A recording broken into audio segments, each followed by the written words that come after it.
Hi there. Hope everyone's having a good week. So let's get started.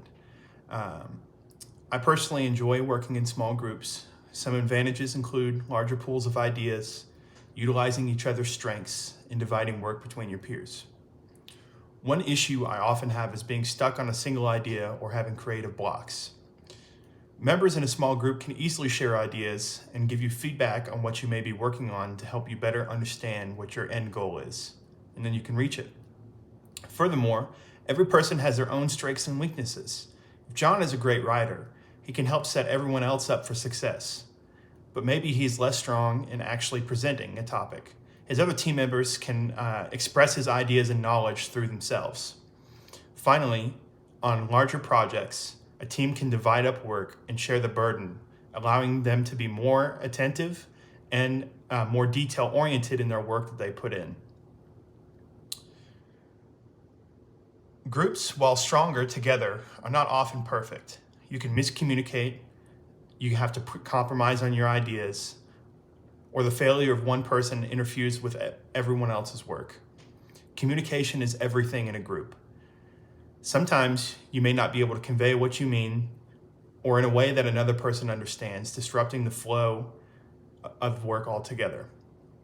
Also, you have to compromise on your ideas and roles. When working by yourself, you're your own creative force, but in a group that isn't always the case, causing a lot of challenges.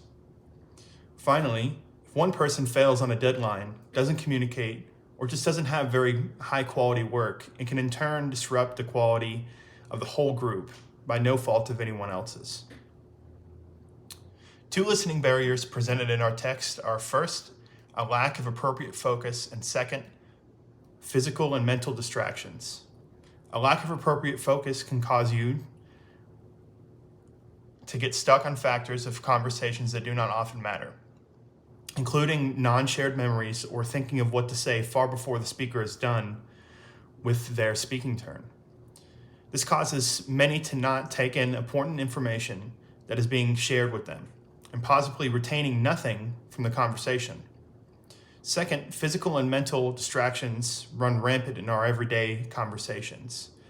With the advent of technology, we oftentimes scroll or look in our phones while we are speaking to someone when it is wholeheartedly inappropriate.